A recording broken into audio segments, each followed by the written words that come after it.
Hello and welcome. For the next 15 minutes, I will be reading this book out aloud. This is a quiet daily space to slow down and read together. You can listen, follow along, or read your own copy. Let's begin.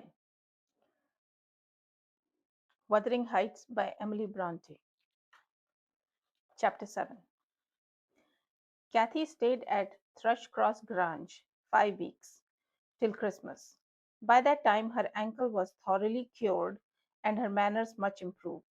The mistress visited her often in the interval and commenced her plan of reform by trying to raise her self respect with fine clothes and flattery, which she took readily, so that instead of a wild, hatless little savage jumping into the house and rushing to squeeze us all breathless, there lighted from a handsome black pony a very dignified person with brown ringlet falling from the cover of feathered beaver and a long cloth habit which she was obliged to hold up with both hands that she might sail in.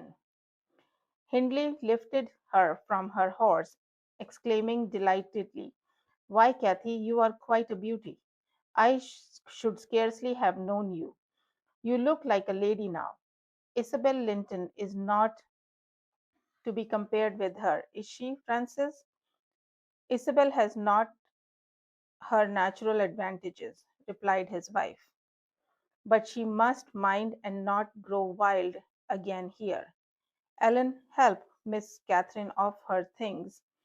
Stay, dear, you will disarrange your curls. Let me untie your hat." I removed the habit, and there shone forth beneath a grand plaid silk frock, white trousers, and burnished shoes. And while her eyes sparkled joyfully when the dogs came bounding up to welcome her, she dared hardly touch them, lest they should fawn upon her splendid garments. She kissed me gently. I was all flour making the Christmas cake, and it would not have done to give me a hug. And then she looked around for Heathcliff. Mr. and Mrs. Earnshaw watched anxiously their meeting, thinking it would enable them to judge in some measure what grounds they had for hoping to succeed in separating the two friends. Heathcliff was hard to discover at first. If he were careless and uncared for before Catherine's absence, he had been 10 minutes more so since.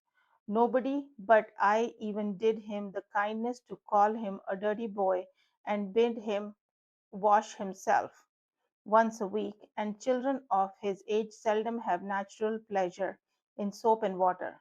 Therefore, not to mention his clothes, which had been 3 months' service in mire and dust, and his thick uncombed hair, the surface of his face and hands were dismally beclouded. He might well skulk behind these settle. He might well skulk behind the settle on beholding such a bright, graceful damsel enter the house, instead a rough-head counterpart of himself as he expected. "Is Heathcliff not here?" she demanded, pulling off her gloves and displaying fingers wonderfully whitened with doing nothing and staying indoors. "Heathcliff, you may come forward," cried Mr. Hindley, enjoying his discomfiture and gratified to see what a forbidding young blackguard he would be compelled to present himself. "You may come and wish Miss Catherine welcome, like the other servants." Kathy, catching glimpse of her friend in his concealment, flew to embrace him. She bestowed 7 or 8 kisses on his cheek within the second, and then stopped, and drawing back, burst into a laugh, exclaiming, "Why, how very black and cross you look, and how funny and grim! But that's because I'm used to Edgar and Isabella Linton. Well, Heathcliff, have you forgotten me?" She had some reason to put the question, for shame and pride threw double gloom over his countenance and kept him immovable. "Shake hands, Heathcliff," said Mr. Earnshaw condescendingly. "Once in a way, always that is permitted." "I shall not," replied the boy, finding his tongue at last.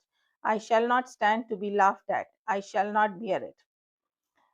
He would have broken from the circle, but Miss Cathy seized him again. I did not mean to laugh at you, she said. I could not hinder myself. Heathcliff, shake hands at least. What are you sulky for? It was only that you looked odd. If you wash your face and brush your hair, it would be all right. But you are so dirty. She gazed concernedly at the dusky figure she held in her own, and also at her dress, which she feared had gained no embellishment from its contact from his. You needn't have touched me, he answered, his following her eye and snatching away his hand. I shall be as dirty as I please, and I like to be dirty, and I will be dirty. With that, he dashed head foremost out of the room amidst the merriment of the master and the mistress, and to the serious disturbance of Catherine, who could not comprehend how her remarks should have produced such an exhibition of bad temper. After playing lady's maid to the newcomer, and putting my cakes in the oven, and making the house and the kitchen cheerful with great fires befitting Christmas Eve, I prepared to sit down and amuse myself by singing carols all alone. Regardless of Joseph's affirmations that he considered the merry tunes I chose as next door to songs, he had retired to private prayer in his chamber, and Mr. and Mrs. Earnshaw were engaging Missy's attention by sundry gay trifles bought for her to present to the little Lintons as an acknowledgment of their kindness. They had invited them to spend the morrow at Wuthering Heights, and the invitation had been accepted on one condition. Mrs. Linton begged that her darlings might be kept carefully apart from that naughty, swearing boy. Under these circumstances, I remained solitary. I smelled the rich scent of the heating spices and admired the shining chicken utensils and the polished clock decked in holly, the silver mugs ranged on the tray, ready to be filled with mulled ale of for supper, and above all, the speckless purity of my particular care, the scoured and well swept floor.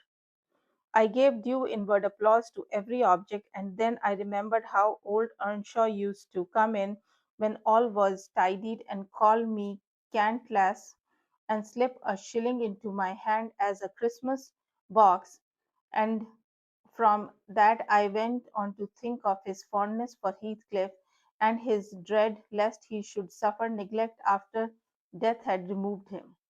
And that naturally led me to consider the poor lad's situation now, and from singing I changed my mind to crying. It struck me soon, however, that there would be more sense in endur, enduring, endur,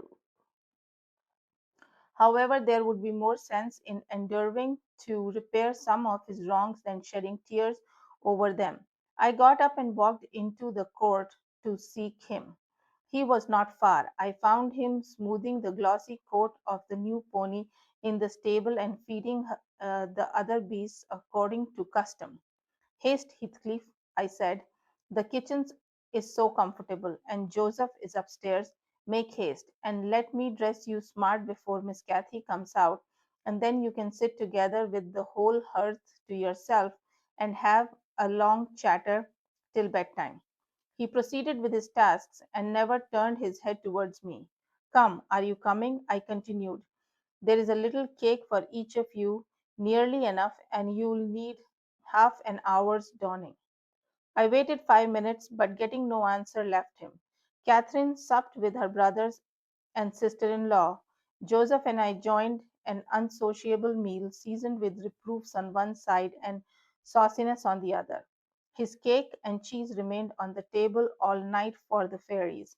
He managed to continue work until 9 o'clock, and then marched dumb and dour to his chamber. Cathy sat up late, having a world of things in order for her reception of her new friends. She came into the kitchen once to speak to her old one, but he was gone. She only stayed to ask what was the matter with him and then went back. In the morning he rose early and, as it was a holiday, carried his ill humor on to the moors, not reappearing until the family were departed for church. Fasting and reflection seemed to have brought him to a better spirit. He hung about me for a while, and having screwed up his courage, exclaimed abruptly, Nellie, make me decent. I am going to be good. High time, Heathcliff, I said. You have grieved Catherine. She's sorry she ever came home, I dare say. It looks as if you envied her because she is more thought than you. The notion of envying Catherine was incomprehensible to him, but the notion of grieving her he understood clearly enough. Did she say she was grieved? He inquired, looking very serious. She cried when her she cried when I told her you were off again this morning. Well, I cried last night, he returned, and I had more reason to cry than she. Yes, you had the reason of going to bed with a proud heart and an empty stomach, said I. Proud people breed sad sorrows for themselves. But if I be ashamed of you, your touchiness, you must ask pardon mine when she comes in. You must go up and offer to kiss her and say, you know best what to say, only to do heartily. Only do it heartily and not as if you thought her converted into a stranger by her grand dress. And now, though I have dinner to get ready, I'll steal time to arrange you so that Edgar Linton shall look quite a doll beside you. And he does. You are younger, and yet I will be bound you are taller and twice as broad across the shoulders. You could knock him down but in a twinkling. Don't you feel that you could? Heathcliff's face brightened for a moment. Then it was overcast afresh, and he sighed. But Nellie, if I knocked him down 20 times, that wouldn't make him less handsome or me more so. I wish I had light hair and fair skin and was dressed and behaved as well and had a chance of being as rich as he will be. And cried for a mamma at every turn, I added, and trembled if a country lad heaved his fist against you and sat at home all day for a shower of rain. Oh, Heathcliff, you are showing a poor spirit. Come on the glass, come to the glass, and I will let you see what you should wish. Do you mark those two lines between your do you mark do you Do you mark those two lines between your eyes and those thick brows that instead of rising arched sink in the middle, and that couple of black fiends so deeply buried who never open their windows boldly but lurk glinting under them? Like devil's spies. Wish and learn to smooth away the surly wrinkles, to raise your lids frankly, and change the fiends to confident, innocent angels, suspecting and doubting nothing, and always see friends where they are not sure of foes.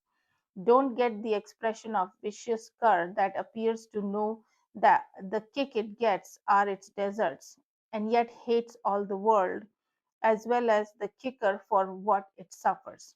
In other words, you must wish for Edgar Linton's great blue eyes and even forehead, he replied. I do, and that won't help me to them. A good heart will help you to a bony face, my lad, I continued.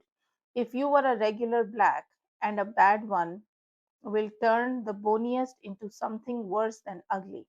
And now that we have done washing and combing and sulking, tell me whether you don't think yourself rather handsome. I'll tell you, I do. You are fit for a prince in disguise. Who knows, but your father was Emperor of China and your mother was an Indian queen, each of them able to the buy up with 1 week's income. Wuthering Heights and Thrushcross Grange together, and you were kidnapped by wicked sailors and brought to England. Were I in your place, I would frame high notions of my birth and thoughts of what I was, should give me courage and dignities to support the oppressions of a little farmer. So I chattered on, and Heathcliff gradually lost his frown and began to look quite pleasant, when all at once our conversation was interrupted by rumbling sound moving up the road and entering the court. He ran to the window and I to the door, just in time to behold the two Lintons descend from the family carriage, smothered in cloaks and fur, and the Earnshaws dismount from their horses. They often rode to church in winter. Catherine took a hand of each of the children and brought them into the house and set them before the fire, which quickly put colors into their white faces. I urged my companion to hasten now and show his amiable humor, and he willingly obeyed, but ill luck would have it at that, as he opened the door leading from the kitchen on one side, Hindley opened it on the other. They met, and the master, irritated at seeing him clean and cheerful, or perhaps eager to keep his promise to Mrs. Linton, shoved him back to with a sudden thirst, and angrily bade Joseph keep the fellow out of the room, send him into the garret till the dinner is over. He will be cramming his finger in the tarts and steal the fruit if left alone with them a minute. Nay, sir, I could not avoid answering. He will touch nothing, not he, and I suppose he must have his share of the dainties as well as we. He shall have his share of my hand if I catch him downstairs till dark, cried Hindley. Begone, you vagabond! What, you are attempting to coxcomb, are you? Wait till I get hold of these those elegant locks. See, I won't pull them a bit longer. They are long enough already, observed Master Linton, peeping from the doorway. I wonder they don't make his head ache. It's like a colt's mane over his eyes. He ventured this remark without any intention to insult, but Heathcliff's violent nature was not prepared to endure the appearance of impertinence from one whom he seemed to hate even then as a rival. He seized a tureen, a hot, a, a tureen of hot apple sauce, the first thing that came under his gripe, and dashed it full against the speaker's face and neck, who instantly commenced a lament that brought Isabella and Catherine hurrying to the place. Mr. Earnshaw snatched up the culprit directly and conveyed him to his chamber, where doubtless he administered a rough remedy to cool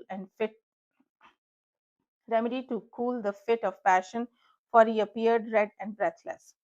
I got the dishcloth and rather spitefully scrubbed Edgar's nose and mouth, affirming it served him right for meddling.